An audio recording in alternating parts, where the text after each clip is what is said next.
My name is Alex Hotz. I'm a student feminist activist in Cape Town, based at the University of Cape Town. I think I've been a part of a lot of organizations: Roads Must Fall, Fees Must Fall, and Outsourcing, the Palestinian Solidarity Forum, Kasau, Maibuye, yeah, a whole lot of those types of grassroots, also organizations based at the university.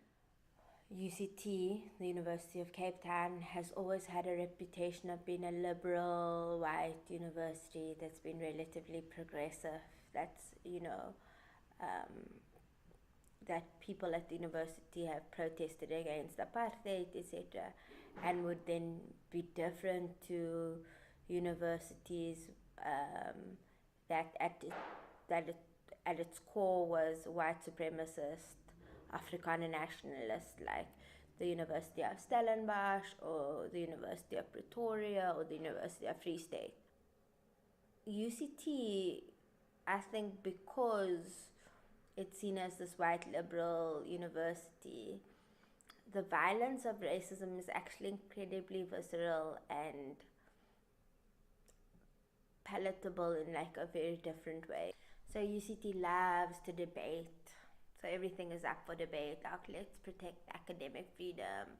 Let's, debate about your experiences. Could you possibly have experienced racism? Maybe it was like by mistake. Maybe it wasn't on purpose, just people just are racist by mistake or like not on purpose, whatever. When we started Roads Must Fall, and we were occupying the administrative building at UCT, the university decided, oh, let's have a Have Your Say campaign around the road statue. And they put up these boards all across the campus for people to write their opinions. And what do you know? We got called kafirs, monkeys, niggers, animals, baboons, whatever, because finally black students, workers, and staff were talking about their experiences of racism, and institutionalized racism on the campus. You kind of have these old guard white academics who've been there since the dawn of apartheid, still lecturing you the same type of things. And those are like the real experiences that we have on the campus. It's very segregated, it's very uncomfortable. Now, after I think 3 years of protest, we're able to talk about like blackness like in the open, and we're able to talk about like, this white person did this, and like I've never like felt like I'm able to say like white people like so loudly on campus and be like, yes, nothing's gonna happen to me, nobody's gonna like. But that took work, and that took a lot of like pain and sacrifice and difficulty through our campaigns to get there.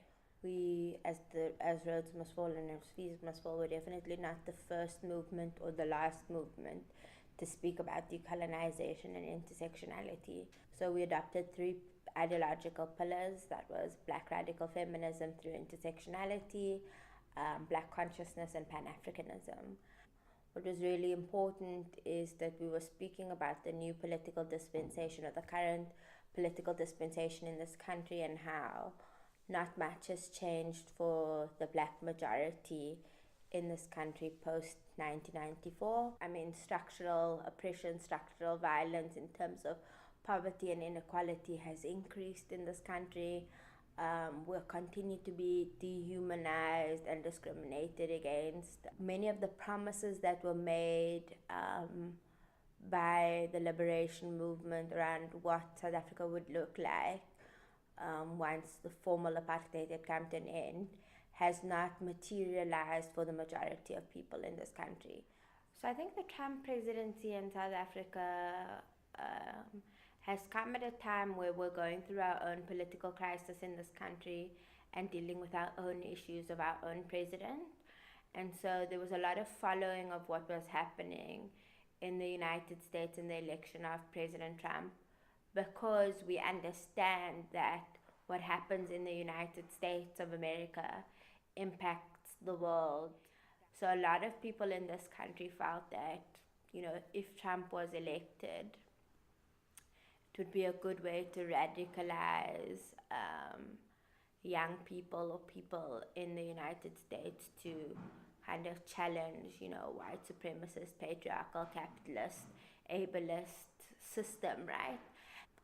I think there's a lot of empathy and sympathy that comes from young people in this country, because I think we cannot imagine being a minority in the US, and just like blatant racism, blatant transphobia, homophobia, queerphobia, like just blatant bigotry, um, and still and have the world kind of respond in a way without any urgency. I think that's like something like really concerning. But I do think people are, wanting to be in solidarity, especially with minorities in the US, whether it be queer and trans people, whether it be black people, immigrants, etc. Because we understand those experiences. And I think it's important to build that transnational, transatlantic solidarity.